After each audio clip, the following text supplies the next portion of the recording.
अपने जन्म के त्योहार के शुभ दिन पर कल्प वृक्ष सिर्फ एक पेड़ नहीं था, बल्कि खुद समय का एक जीता जागता इतिहास था। उसकी जड़ें ब्रह्मांड की छिपी हुई नदियों से पानी पीती थीं, जबकि उसकी शाखाएं आसमान तक पहुंचती थीं, बादलों को राज बताती थीं।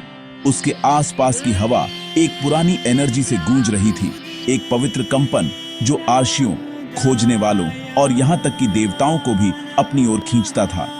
यह कोई आम जश्न नहीं था, यह एक ब्रह्मांडीय घटना की सालगिरह थी, एक ऐसा पल जब ब्रह्मांड ने नश्वर दुनिया में अनंत संभावना का एक बीज बोने का फैसला किया था।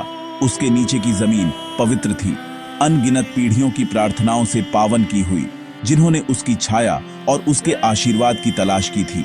कल्प वृक्ष की सबसे अनोखी बात उसकी छाल थी, एक क्रिस्टल जैसी सतह जो युगों की आत्मा को दर्शाती थी। यह रंग या बनावट में एक जैसी नहीं थी, बल्कि यह 3 अलग अलग युगों का एक मोज़ेक थी, हर एक अपनी कहानी कहता था। छाल का एक हिस्सा सत्य युग की शुद्ध बेदाग सफेदी से चमक रहा था, जो पूर्ण शुद्धता, ज्ञान और दिव्य सामंजस्य का समय था। उसके बगल में द्वापर युग की याद दिलाता हुआ एक वाइब्रेंट, जोशीला रंग जीवन से धड़क रहा था, जो वीरता, कर्तव्य और धर्म और अधर्म के बीच के जटिल रिश्ते का प्रतीक था। पेड़ का यह हिस्सा छूने में गर्म लगता था, जिसमें महाकाव्य लड़ाइयों और बहादुरी के कामों की गूंज थी। बाकी दोनों से बिल्कुल अलग था कलयुग का हिस्सा, जो अभी का युग है। छाल का यह हिस्सा गहरा, गांठदार और गहरी धारियों वाला था, जिसमें कठिनाई, भ्रम और संघर्ष की रेखाएं खुदी हुई थीं। यह छूने में ठंडा और खुरदुरा लगता था, जो इस युग में नश्वर अस्तित्व को परिभाषित करने वाली चुनौतियों और जटिलताओं का सबूत था। फिर भी उसके अंधेरे में भी चांदी की छोटी छोटी नसें दौड़ रही थीं, जो लचीलेपन और उम्मीद की तरफ इशारा करती थीं। जब मीरा नाम की एक जवान औरत पेड़ के पास आई, उसका दिल मासूम जिज्ञासा से भरा था। उसे इस जीवित इतिहास की तरफ एक अजीब खिंचाव महसूस हुआ। उसने अपना हाथ उठाया, उसकी उंगलियां उत्सुकता से कांप रही थीं, छाल को छूने और युगों की धड़कन महसूस करने के लिए तैयार थी। जैसे ही मीरा की उंगलियों ने क्रिस्टल जैसी सतह को छुआ, एक गहरा रहस्य उस पर छा गया। यह एक आवाज नहीं थी जो उससे बात कर रही थी, बल्कि 3 उसकी आत्मा में पूरी तरह से तालमेल बिठाते हुए गूंज रही थी। वे कह रही थीं, हम अलग नहीं हैं। सत्य युग की पवित्रता, द्वापर युग का साहस और कल युग के संघर्ष दूर की यादें या भविष्य के डर नहीं हैं, वे सब तुम्हारे अंदर हैं। उस एक परिवर्तनकारी पल में मीरा एक मूलभूत सच्चाई समझ गई। हर इंसान ब्रह्मांड का एक छोटा रूप है, जिसमें सर्वोच्च सत्य, वीरतापूर्ण कार्य और कठिनाई को दूर करने की शक्ति की क्षमता है। पेड़ सिर्फ एक ऐतिहासिक रिकॉर्ड नहीं था, यह एक दर्पण था जो पूरे मानवीय अनुभव को दर्शाता था। जैसे ही उत्सव के मंत्र हवा में गूंजने लगे, पास की भोगवती नदी, जो पाताल लोक से बहती थी, हिलने लगी। उसका आम तौर पर शांत पानी उफनने लगा और एक अकेला पुराना पत्ता सतह पर तैरने लगा, जो कल्प वृक्ष की जड़ों की तरफ बहता हुआ आया। यह कोई साधारण पत्ता नहीं था, यह एक शाप पत्र था। ब्रह्मा ने खुद सृष्टि की शुरुआत में लिखा एक शापित पत्ता। यह एक सुरक्षा तंत्र था, एक दिव्य परीक्षा, जिसे यह सुनिश्चित करने के लिए बनाया गया था कि पेड़ की अपार शक्ति का उपयोग केवल वही कर सके जो इच्छा, परिणाम और बलिदान के सच्चे स्वरूप को समझता हो। यह पत्ता जैसे ही पवित्र भूमि पर छुआ, खुल गया। उसकी दिव्य लिपि दिव्य प्रकाश से चमकने लगी, जो पेड़ के परम उपहारों को चाहने वाले किसी भी व्यक्ति के लिए 3 गहरी परीक्षाओं को प्रकट करती थी। पहली परीक्षा संयम और परिणामों को समझने की थी। पत्ता घोषित करता था कि जो कोई भी स्वार्थी लालच से भरे दिल से पेड़ से फल तोड़ता है, वह तुरंत नागयोनि सर्पलोक में फिर से जन्म लेगा। यह केवल एक दंड नहीं था, बल्कि एक दृष्टिकोण का पाठ था। नाग बनना दुनिया को जमीन से अनुभव करना था, पृथ्वी से मौलिक संबंध और सतह के नीचे बहने वाले जीवन और मृत्यु के छिपे हुए प्रवाह को समझना था।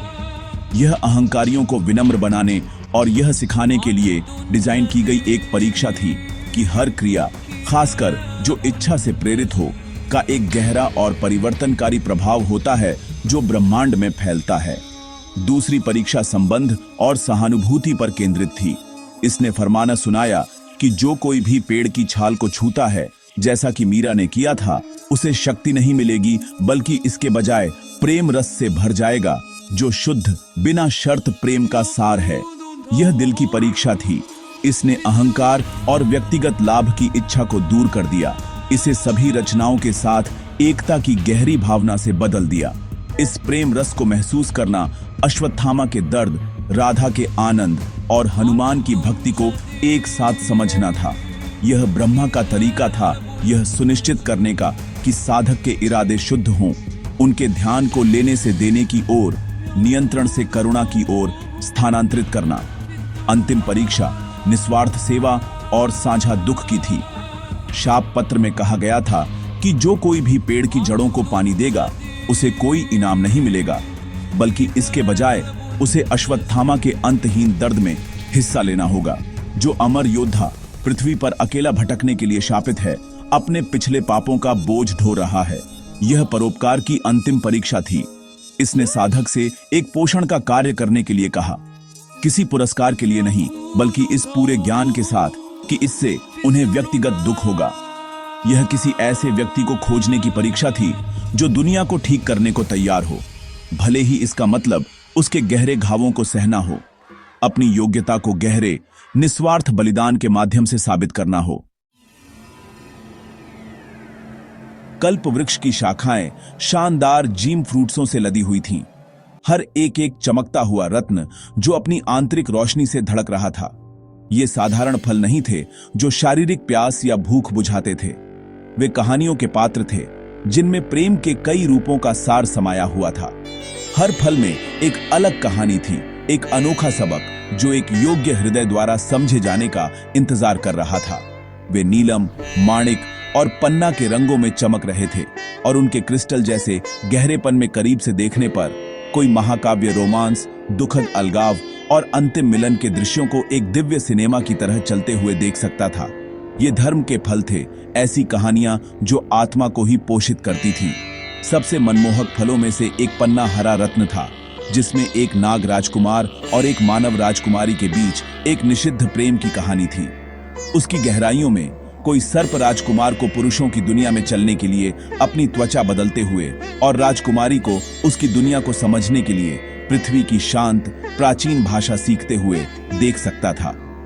उनकी कहानी प्रेम की शक्ति का एक प्रमाण थी जो सीमाओं को पार करती है, विभिन्न दुनियाओं और अस्तित्व के विभिन्न रूपों के बीच की खाई को पाटती है। इसने सिखाया कि प्रेम समानता के बारे में नहीं है, बल्कि मतभेदों को गले लगाने और उनका जश्न मनाने के साहस के बारे में है। जो हर प्राणी को अद्वितीय और विशेष बनाता है, उसमें सामंजस्य खोजना। एक और फल, एक नीलम, जो एक नरम क्षमाशील प्रकाश से चमक रहा था, में मोक्ष की एक कहानी थी। इसने एक राजा को दिखाया जिसने एक भयानक श्राप के प्रभाव में अपनी प्यारी रानी के साथ गलत किया था। फल की कहानी श्राप पर ही केंद्रित नहीं थी, बल्कि राजा की क्षमा प्राप्त करने के लिए लंबी और कठिन यात्रा पर थी। उसने महान तपस्याएं की, जरूरतमंदों की सेवा की और धीरे धीरे अपने अहंकार को विनम्रता में बदल दिया।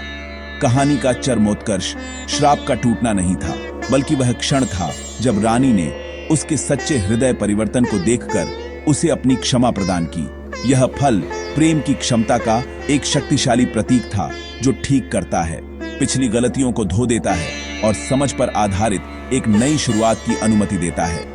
एक तीसरा फल, एक गहरा खून लाल माणिक, में सबसे मार्मिक कहानी थी, एक संरक्षक का बलिदान।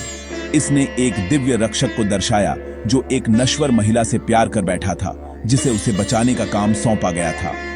जब उस पर एक घातक वार किया गया तो उसने स्वेच्छा से उसके रास्ते में कदम रखा, अपनी अमरता और अपने अस्तित्व का बलिदान करके उसे बचाया। माणिक उदासी नहीं, बल्कि शांति और पूर्ति की गहरी भावना को विकीर्ण करता था। इसने प्रेम के सर्वोच्च रूप को सिखाया, वह प्रेम जो बदले में कुछ भी उम्मीद किए बिना देता है, वह प्रेम जो निस्वार्थ बलिदान में अपनी अंतिम अभिव्यक्ति पाता है। यह फल अक्षय रक्त मणि के नाम से जाना जाता था, अविनाशी रक्त रत्न, अंतिम इनाम और अंतिम परीक्षा।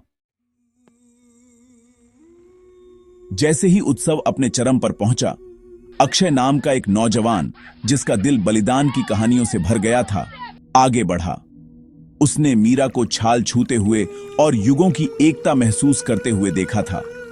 उसने ब्रह्मा द्वारा निर्धारित परीक्षाओं को समझा था।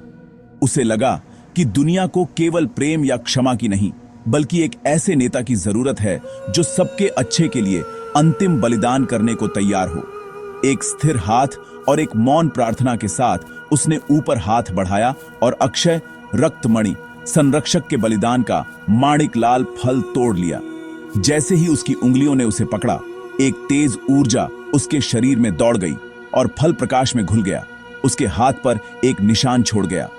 वह निशान एक सर्प चिन्ह था, महान नागराज तक्षक का अचूक प्रतीक। जैसे ही वह प्रतीक उसकी त्वचा पर जम गया, ऊपर आसमान काला हो गया और अक्षय के पीछे से एक शानदार कई फन वाला कोबरा उठ खड़ा हुआ। लेकिन यह खतरे का प्राणी नहीं था। यह स्वयं तक्षक था, जो एक खतरे के रूप में नहीं, बल्कि एक रक्षक के रूप में प्रकट हुआ।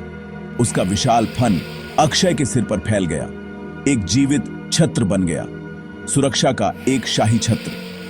सर्प का निशान एक श्राप नहीं था, जैसा कि पहली परीक्षा ने लालच के खिलाफ चेतावनी दी थी, बल्कि एक वरदान था। क्योंकि अक्षय ने निस्वार्थ भावना से काम किया था, उसका सर्प के रूप में पुनर्जन्म नहीं हुआ था, बल्कि उसने सर्प की दिव्य सुरक्षा और ज्ञान प्राप्त किया था। इस शक्तिशाली चरमोत्कर्ष ने कल्प वृक्ष की परीक्षाओं का सबसे गहरा रहस्य उजागर किया। सर्प केवल खतरे का नहीं, बल्कि परिवर्तन, पुनर्जन्म और पृथ्वी की आदिम ऊर्जा का भी प्रतिनिधित्व करता था। बलिदान को चुनकर अक्षय ने इस शक्तिशाली शक्ति को अपने भीतर समाहित कर लिया था। तक्षक का छत्र यह दर्शाता था कि एक सच्चा नेता ऊपर से शासन नहीं करता, बल्कि प्रकृति की उन शक्तियों द्वारा संरक्षित होता है जिनकी वह सेवा करने की कसम खाता है। उसी क्षण भोगवती द्वारा सींची गई पवित्र भूमि से एक अकेला पूर्ण कमल खिल उठा।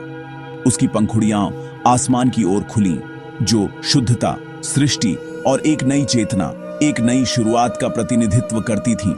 इन दो शक्तिशाली प्रतीकों, तक्षक के सुरक्षात्मक छत्र और खिलते हुए कमल का मिलन, एक नए युग के उदय का संकेत था।